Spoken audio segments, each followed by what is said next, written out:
otro economista, docente de la UBA, especialista en macroeconomía y en mercados financieros. Estamos hablando de Agustín Datelis. Agustín, ¿cómo estás? Adrián González, Alejandro Costanzo te saludan.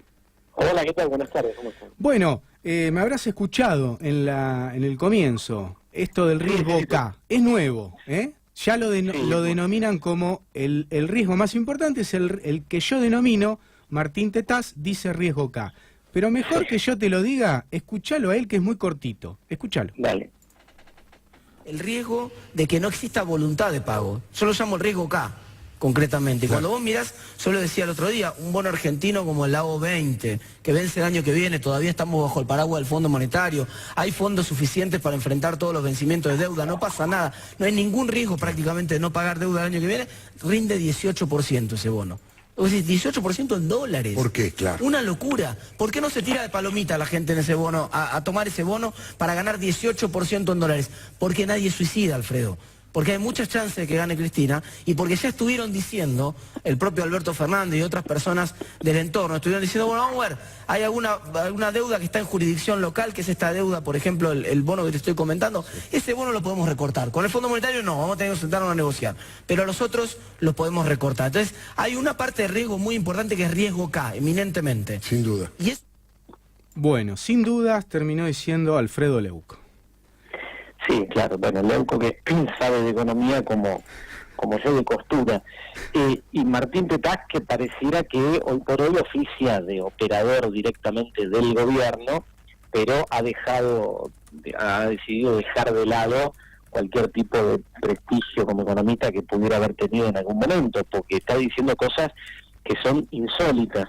Lo que está ocurriendo hoy, el mercado financiero, lo que hace es mirar hacia adelante el comportamiento de las variables financieras y tomar sus decisiones hoy, es decir, descontar expectativas y anticipar y tomar sus decisiones. Lo que el mercado financiero está mirando y se refleja en el riesgo país, que es un indicador que no marca otra cosa más que la caída de los precios de los bonos, que los inversores internacionales, locales, se desprenden de algunos bonos argentinos porque los consideran muy riesgosos, y esto tiene que ver con que este gobierno ha llevado adelante una política de endeudamiento voraz a lo largo de los 3 años de gestión que lleva ya acumulados, que ha tenido que ir corriendo al Fondo Monetario Internacional, pedirle al Fondo Monetario Internacional el crédito más grande que alguna vez el organismo dio en su historia, tal es así que hoy la Argentina representa más del 60% de toda la deuda que el Fondo Monetario tiene colocada en el mundo, o sea, tiene una dependencia muy fuerte de la Argentina. Es insólito lo que ocurrió,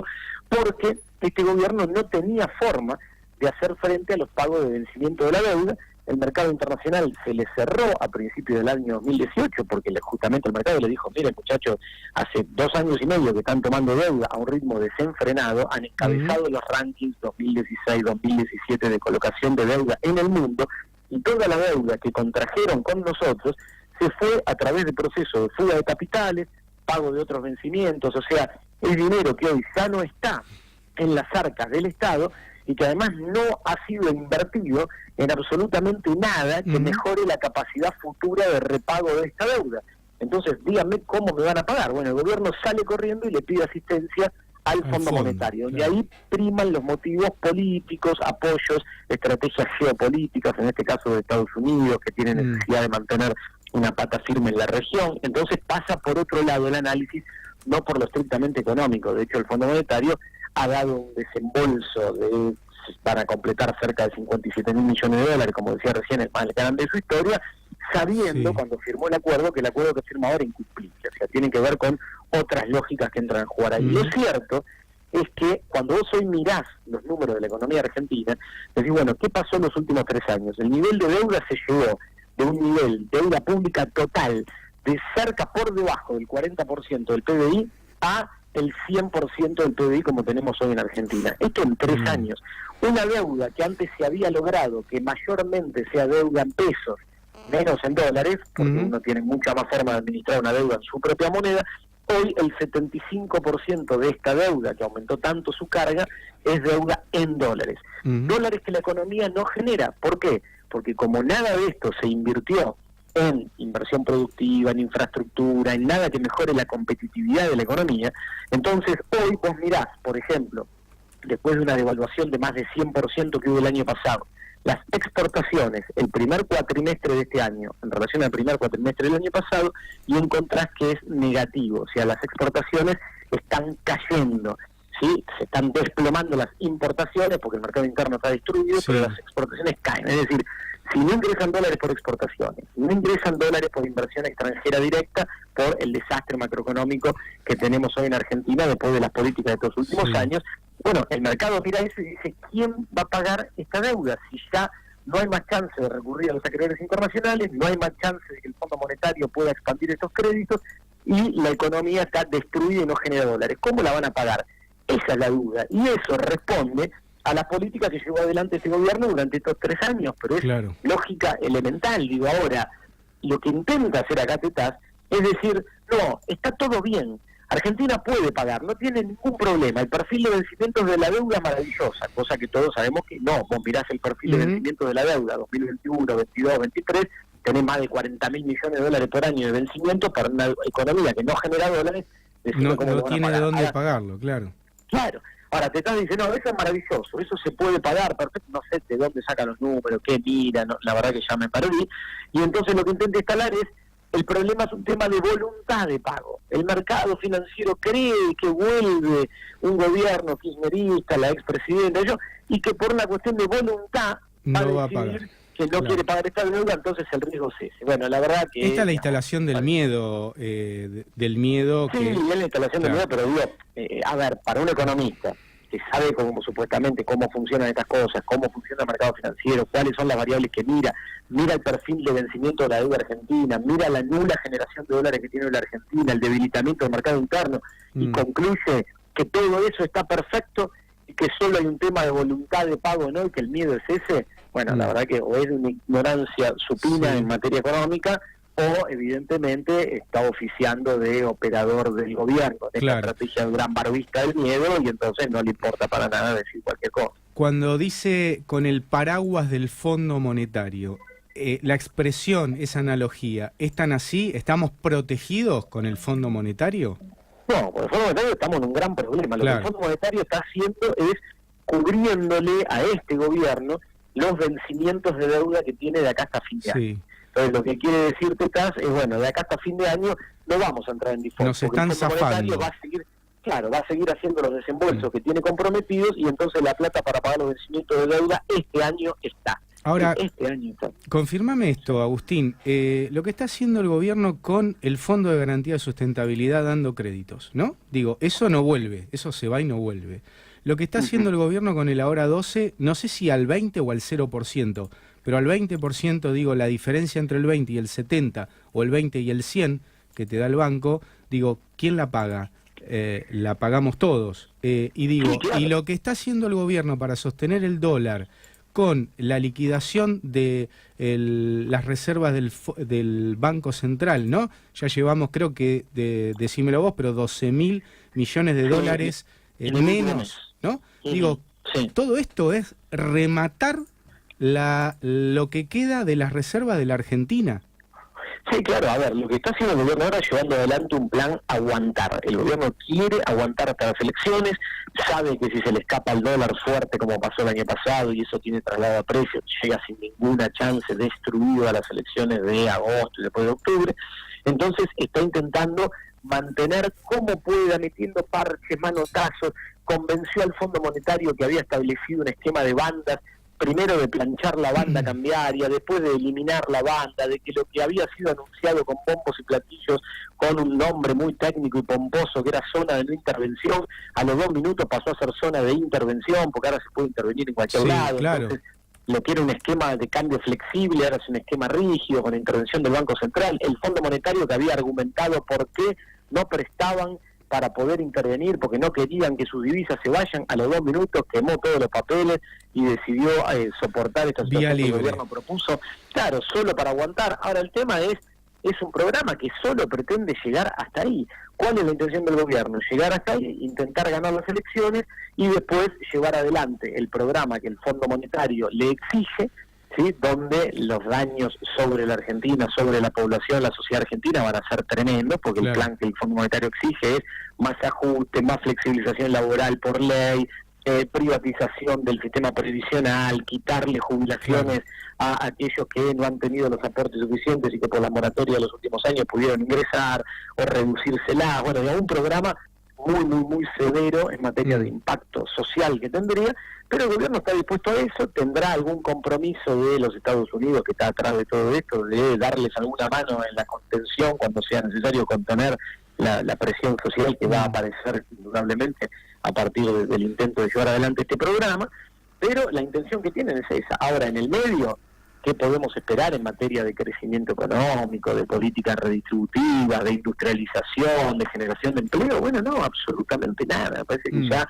algunos lo veníamos advirtiendo oportunamente, digamos, en su momento cuando le llamaban la campaña del miedo, después cuando el gobierno empezó y algunos decían, che, ya de entrada critican. No, bueno, que uno ve las medidas que se tomaban, cada una de las medidas que se tomaban, y desde el análisis económico, la experiencia, el hecho de estar todo el día por el trabajo nuestro siguiendo los indicadores y leyéndonos, permitía anticipar el desastre que se venía. Bueno, el desastre es este.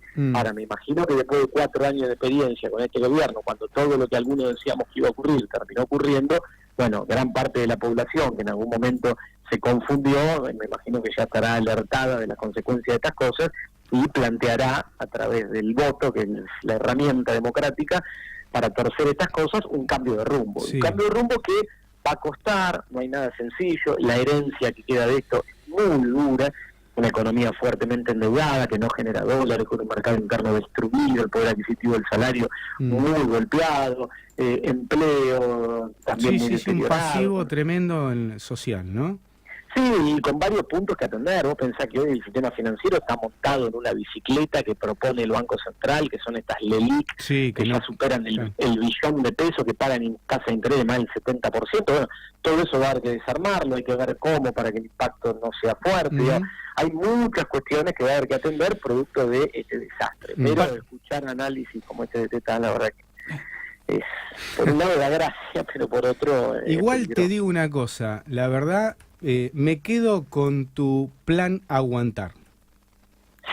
Bueno, fue mucho mejor y más concreto, realmente refleja más la realidad que lo que intenta transmitir Tetas. Para pasar en limpio este plan aguantar, estos parches que hablás, Agustín, para ver si me quedó claro, es provisorio, es a corto plazo, teniendo en cuenta la particularidad de un año electoral, que tal vez son más políticas, digamos, más asociadas al kirchnerismo, al progresismo, que se vuelve, digamos, a la hora 12 y a también los precios esenciales, que se asemejaba tal vez a los precios cuidados, salvando las diferencias. Me queda limpio eso, me queda limpio que el FMI se metió en la campaña electoral, y también, en caso de que el gobierno gane, que renueve por 4 años más, va a acelerar, digamos, va a terminar con el gradualismo, entre comillas, que ellos argumentaban, para ir de lleno en las políticas económicas de vaciamiento que quieren implementar.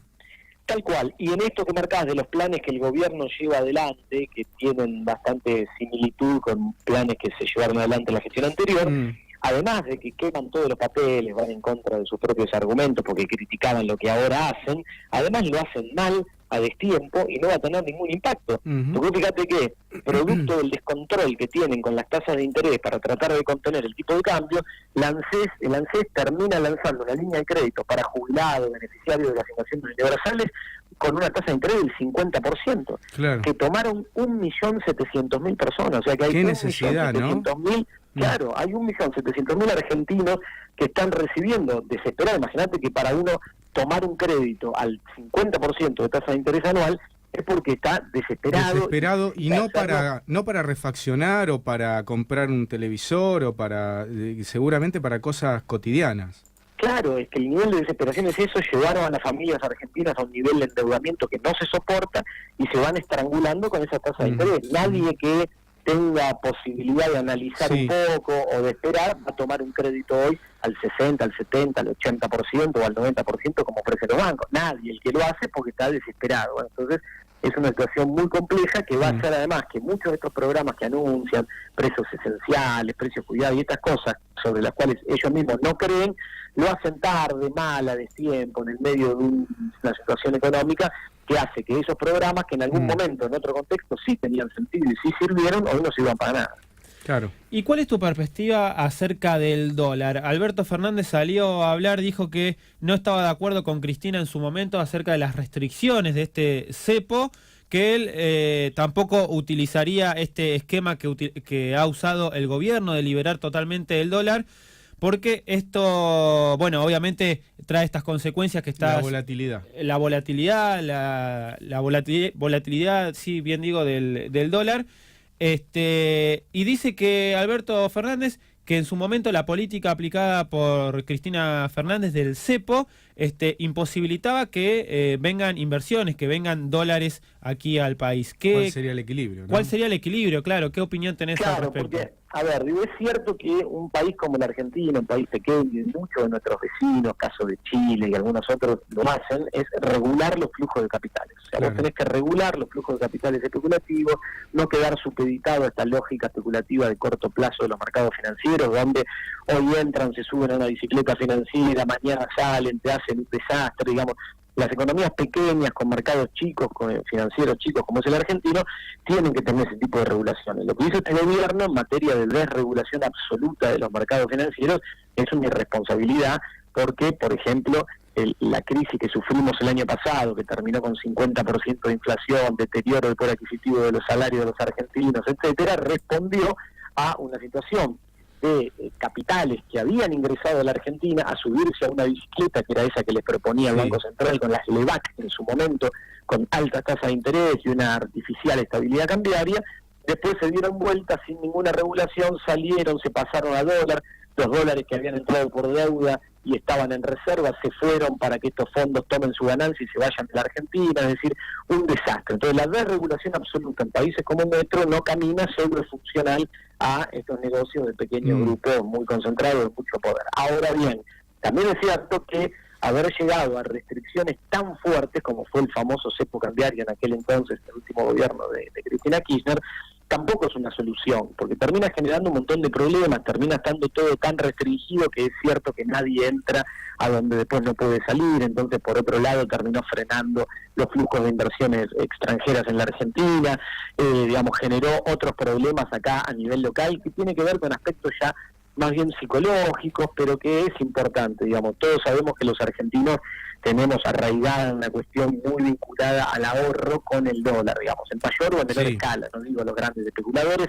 en menor escala también hay un tema con eso, con lo cual haber quitado la posibilidad de contar con un instrumento de ahorro, o por lo menos con el ideario, ¿no?, psicológico de que uno contaba con un instrumento de ahorro y haber eliminado esa posibilidad sin haber generado otras alternativas que resulten atractivas, generó también un problema que tuvo que ver con una cuestión más psicológica, sociológica, si se quiere. Pero digamos, me parece que la solución no está en los extremos, la solución está en regular los flujos especulativos, atender que tenemos un mercado cambiario que no puede estar absolutamente liberado, pero la solución de fondo está en trabajar para poder generar que la Argentina avance en un proceso inteligente, sustitutivo de importaciones y en un inteligente proceso de diversificación de la matriz exportadora. Entonces, si vos generás ingresos de dólares genuinos, si vos no dependés tanto de la necesidad de dólares para pagar importaciones cuando tenés crecimiento y ordenás el mercado interno, sola las expectativas del mercado empiezan a jugar y ya no va a haber esa presión cambiaria que tenemos hoy. La presión cambiaria hoy está, ¿por qué? Porque vos mirás para adelante y no ves nada, no ves una economía que crezca. Entonces, frente a esa incertidumbre, bueno, me cubre, me voy al dólar. Bueno, ahora, si vos acomodás la macro, eso se elimina solito. Lo que pasa es que, bueno, va a llevar un trabajo y va a implicar lograr grandes consensos. ¿No? Está claro, Agustín, quedó más que claro el contraste con lo que dice Tetas. No puedo dejar de cerrar esta nota sin preguntarte, sin llevarte al ámbito político. ¿Massa va a estar dentro del PJ o no? Mira, yo espero que sí. Digo, son cuestiones que me escapan en el ámbito de las decisiones que se toman estas cosas. Yo espero que sí. Me parece que acá lo que el gobierno tiene que lograr, la oposición tiene que lograr, es una gran unidad dentro de lo que es el amplio campo nacional, popular, del peronismo, digamos, donde hay equipos técnicos que trabajamos con ideas que tienen muchos puntos en común. Yo siempre digo, salvo matices, yo en el último tiempo he estado en contacto por trabajos que me han pedido y cosas que he hecho, tanto con Sergio Massa como con Alberto Fernández. Y me parece, hablando y planteando temas económicos en privado, las formas de pensar las cosas, de la necesidad de fortalecer el mercado interno, de una Argentina productiva, de la apuesta al industrial, del rol del Estado, tienen muchísimos puntos en común. No es que quieran cosas distintas, digamos, pues cada uno tiene matices, formas, planteo de cómo llegar a determinada situación de una forma o de otra, y hay algunas diferencias menores. Pero digo, en términos de los grandes lineamientos, los acuerdos están. Entonces yo, la verdad, lo que sí estoy convencido es que lo peor que le podría pasar a este país es seguir con un gobierno de estas características, porque ahí la situación se va a tornar muy compleja, con lo cual espero que se alineen todas las cuestiones que tienen que ver con ya decisiones políticas que me exceden, pero que se alineen y que realmente se pueda conformar un frente con fuerza para lo antes posible, si es posible en una primera vuelta ya en octubre, definir, conocer el rumbo de esto, porque la verdad que acá cada minuto que pasa para los argentinos, para todos los que tenemos actividad económica acá, y ni te cuento para los sectores sociales más postergados, cada minuto que pasa cuesta mucho, ¿no? Así que lo antes posible habrá que torcer el rumbo de esto. Bueno, estamos esperando. Agustín, gracias por la comunicación, hasta otro momento. Gracias a ustedes por el llamado. Hasta bueno, luego. hasta pronto. Agustín Datelis, economista, docente, especialista en macroeconomía